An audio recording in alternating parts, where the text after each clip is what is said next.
Welcome back, rum fans, you rum curious lot. My name's Steve the Barman, and I'm here to help you on your rum journey by mainly focusing on rums under £50, whatever that translates into around the world. Australian dollars, euros, Canadian dollars, American dollars.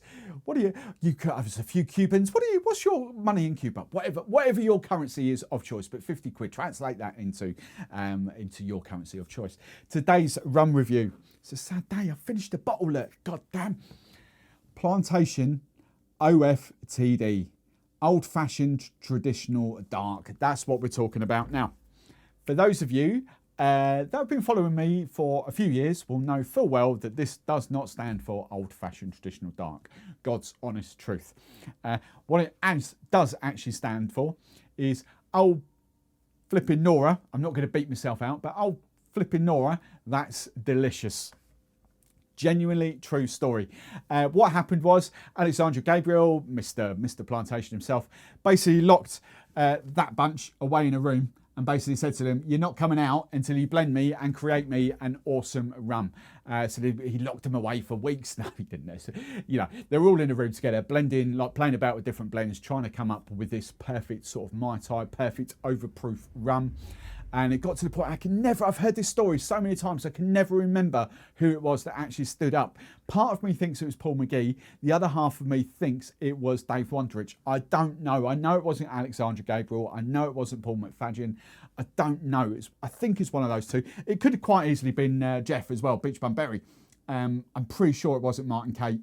And I generally don't know. I think it was Paul McGee, but don't hold me to that. It might have been Dave. Basically stood up, went, "Oh, that's delicious," and hence OFTD was born. They obviously couldn't put that on the label, so they had to go with old-fashioned traditional dark, if you know what I mean. So that's where this came from. Now, I love Plantation. I do. I love what they're about. I fully appreciate that they might not be everyone's cup of tea. The rum geeks and the rum aficionados of the world might not really like for that. And I know there's kind of resistance in certain part of the Caribbean to what Plantation do. Sodom, I like the rums. I like the classic bartender range, which is what this is. I like the signature range, which is what that is, excusing the spiced rum. I also do like their sipping rum range, but they are very open and honest about what they do. So let me just kind of dive in and tell you a little bit about this rum. £37.25p, 69% ABV, 69%. So it is an overproof rum, 69% ABV. The dosage in this is 0, which did actually shock me, actually. I completely missed that in the old memos. 0 dosage in this. Plantation, we know, do add a bit of sugar, but they are open and honest about it. So they're not going to lie about that when they tell you quite openly that it's 20 grams of sugar gone into the XO and whatever sugar's in there. They tell you. So other things to care. I'm going to kind of read you a couple of little, because there's some fun geek stuff on the Plantation website. But Smuggler's Cove category, I would go category 6, black blended overproof rum, essentially. And Rum-X app, which we'll talk about in a second, it's been reviewed 73 times. So quite a popular rum in that respect. So let me just dive in I'm picking off a few points off Plantation's website here. So it's a blend of Barbados, Jamaica and Guyanan rums. Is based molasses. I like this as well. I want to dive into this. Fermentation times. The Barbados rum is 72 hours. The Guyanan rum is 1 week. And the Jamaican rum is 2 weeks in there. So the fermentation time, turning that short sugarcane molasses, essentially, into alcohol fermentation. That's what that. Distillation. Barbados is twin column and pot still. Greg's Farm in brackets. The Guyanan, Port Morant, we know Port Morant for their hefty influence, is DDL essentially, hefty influence in the Pusses range, the gunpowder range. That really, so it's a wooden, I was going to say wooden copper, a wooden pot still, which gives you really deep kind of vibes going on with the Guyanan rums there. And also we've got a pot still, we've got the John Doe pot still in Jamaica as well. Volatile substances, I don't know what this means at this precise moment in my journey, but 200 grams per HL, hectolitre. I don't know what HL was, hectolitre? Don't know. So 200 there. But dosage, 0. absolute zero. And to get you on the caramel colour as well, E150A, we like a bit of that, between 0 and 0.1%, solely to adjust if needed, the colour there. So the Plantation are very, no matter what you think of them, come at me, come at Plantation, they're very open and honest about what they do. If they add sugar, if they add more colour, they tell you. So let's get on and dive into the tasting. I say this is the second review I've done now with 7 mixers. We'll get onto them at the end of the video, what I think it's mixed as a mixer, or highballs, what I think it's like as cocktails. But right now, we're interested, this is my last little bit before I get a new bottle, we're interested in what it smells like, what it tastes like. And as always, I'll give you my notes, and then I'll give you what other people on the Rum X app have given it, and then I'll give you my score out of 100. So, first thing, hello Oliver, I've given him a shout out in every single video in Stuttgart for Rum X. If you're in Europe, download it. It will come to the US and Canada and the rest of the world soon. But Oliver is a legend. He's created something genius. You just need to go and download it. Right, first thing we have to do is the colour on there. Now, initially, I always think of this as a black rum, but actually this for me came up 2 higher than black. So the bottom was black, the next one up was treacle, and then the one above that was brown sherry, and I think that was closer to brown sherry than black. And obviously I've not got the rest of the bottle there to kind of get you, but I'm going brown sherry for that. Viscosity, legs, is a little bit in there, but again, not too much. It's not sort of clinging to the glass too much in there. So it's a little bit there.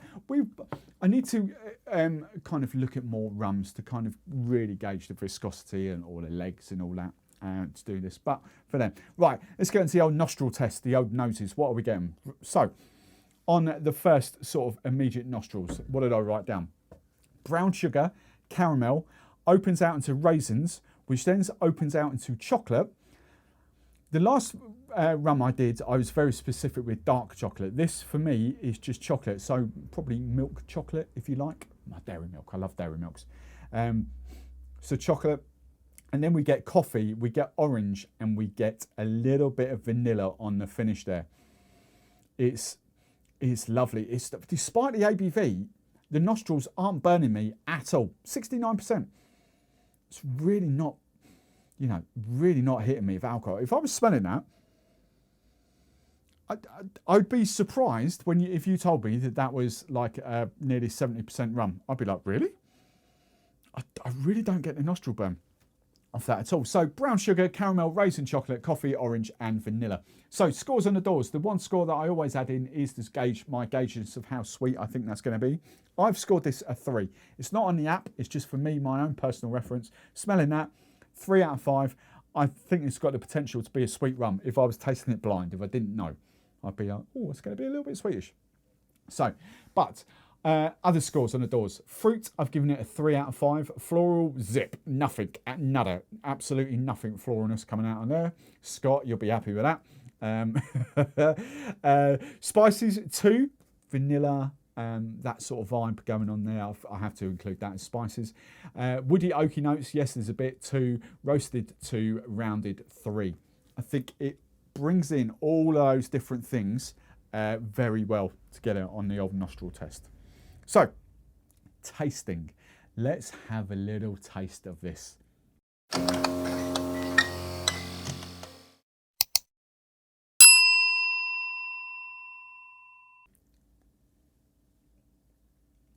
It is mighty fine. Do not be fooled with the ABV. This is as much a sipping rum as it is a mixing and a cocktail rum. I defy anyone not to like that, sipping it neat. Yes, it is strong. Yes, you might need to cut it back with a bit of water or dilute it a bit more in your mixers or whatever. But oh my God, that is delicious. The whole reason one of them stood up, whoever you were, own up, is the whole reason why someone stood up. Oh, that's delicious, because it is so good. Like nothing else I've tasted before. It is just amazing. Love it. Scores. What can I taste? Chocolate, first and foremost. Vanilla in there. Sort of. I initially went sultanas. Now I know not many people. Steady. I know not many people ever put sultanas on Rum X, but that was the first thing I got. Sultanas are slightly different to raisins.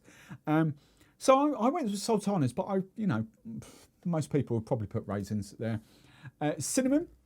There's a nice bit of cinnamon spice on there. Molasses, oak, and tropical fruits sort of opens out at the end. The finish for me is molasses and tropical fruit. It doesn't burn. It's just got a lovely, warming, kind of cuddly finish inside. It's stunning rum, stunning. Right, scores on the doors. Sweetness. Not as sweet as I thought it might be, actually. And bearing in mind, there's 0 dosage in that as well, dosage. So I've given it a 2 because it has got something lovely to it, something luscious.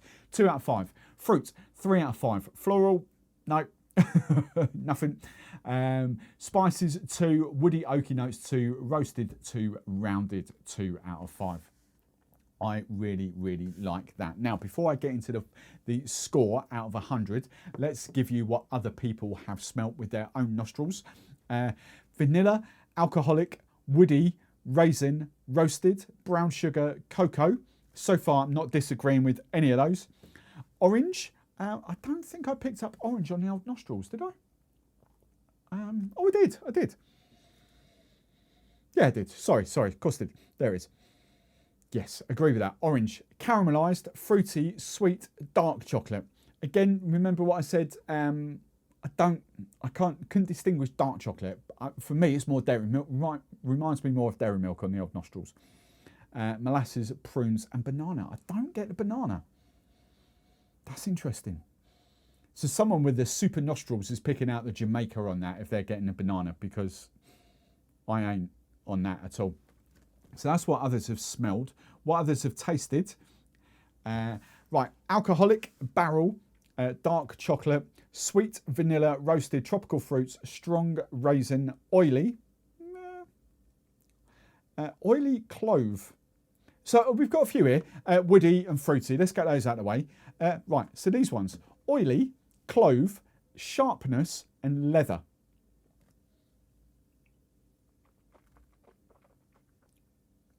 I'm not sure I agree with any of those. Oily is quite a popular one. Clove, sharpness, and leather. No, I wouldn't agree with any of those 4. It's so interesting how people's different palates. There's no right or wrong with this. Don't think I'm criticising. There's no right or wrong with anyone's tasting notes. But it's fascinating how certain people pick up different things to what I do. I'm really kind of engrossed by it. So let's go on to the old final scores. I have to. Part of me wanted to give it excellent. Part of me wanted to score it in the 90s. I reined myself in a little bit and I went with 87 out of 100. So the top end of very good. Very good is 80 to 89. Excellent is 90 to 99. 87, I'm instantly thinking, how would I make this rum better? How can I justify it not being an excellent rum? And I still can't answer that question. I think it is. I don't know. I'll be forever toying with this. I'm sticking with the 87, but I don't know what doesn't make it an excellent rum for me, because maybe it's not but that would be purely because of the ABV. Maybe it's not as silky smooth as I would like for a neat sipping rum, but it's 69% ABV. Is it a neat sipping rum? I mean, it's flipping tasty.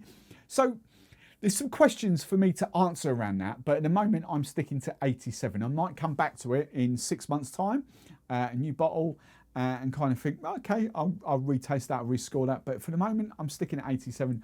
I think it's at the top end of very good.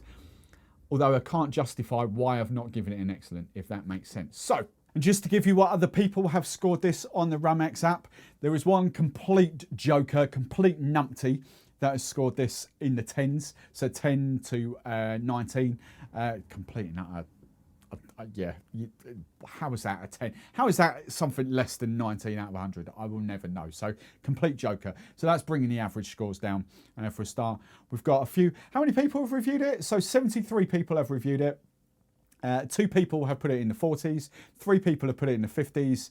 12 people have put it in the 60s. We've got 10 people in the 80s, which was me.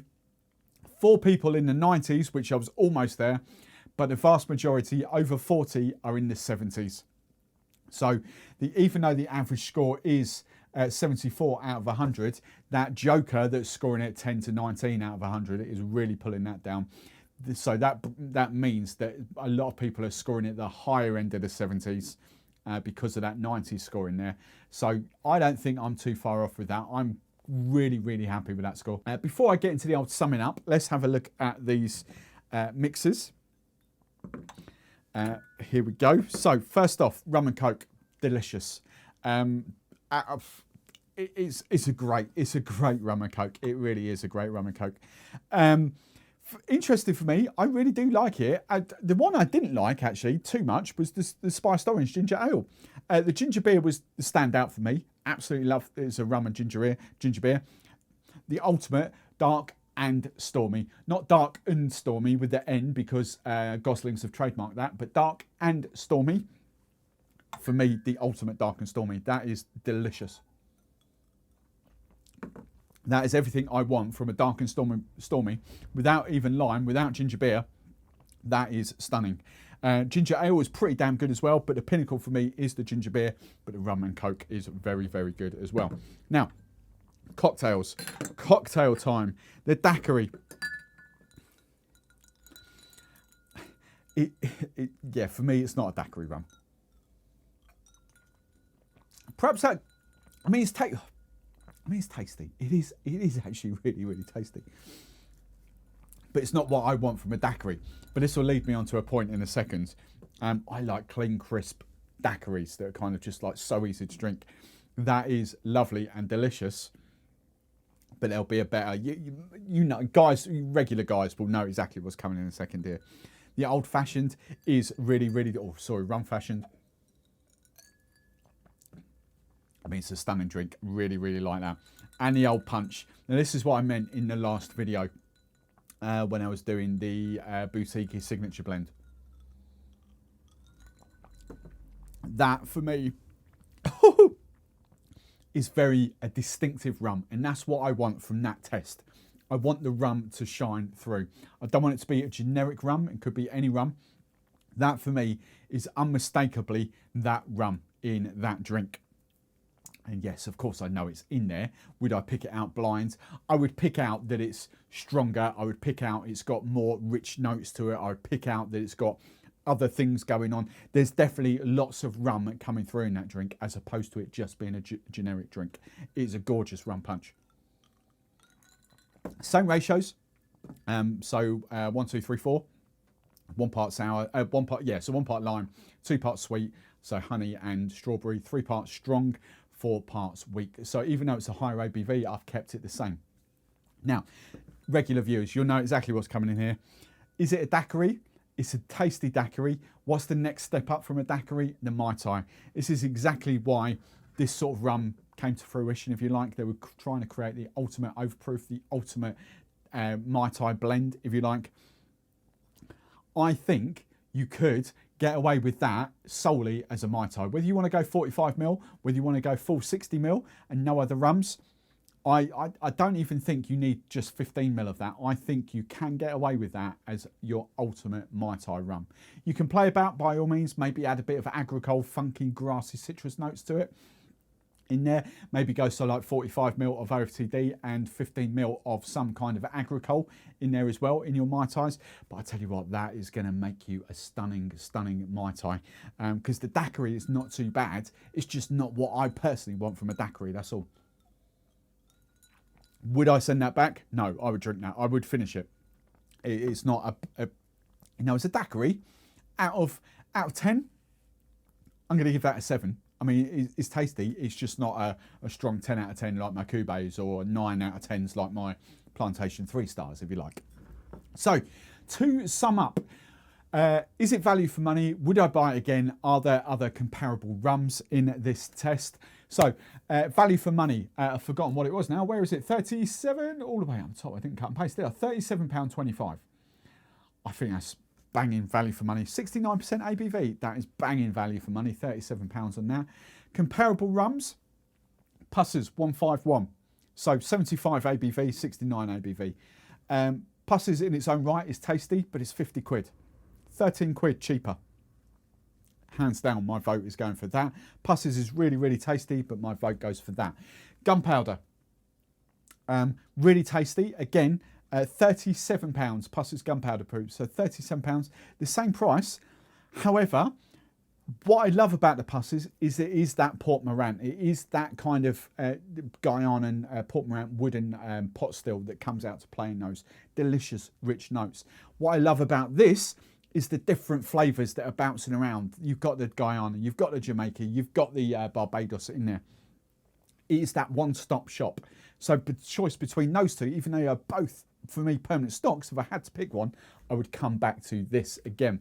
The only other one that I would kind of loosely mention in this is the Worthy Park 109, is a black kind of rum. Again, we've got the same thing in a completely different way to the Puss's. We've just got Jamaica in that. We've got Worthy Park Jamaica. What I love about this is the fact it's blended. Don't mistake, I'm not even going to compare it to the Forza, the Lost Years, or the Black Tot. It's completely different. So for me, 100% a restock, 100% in a class of its own, 100%. This is one amazing rum.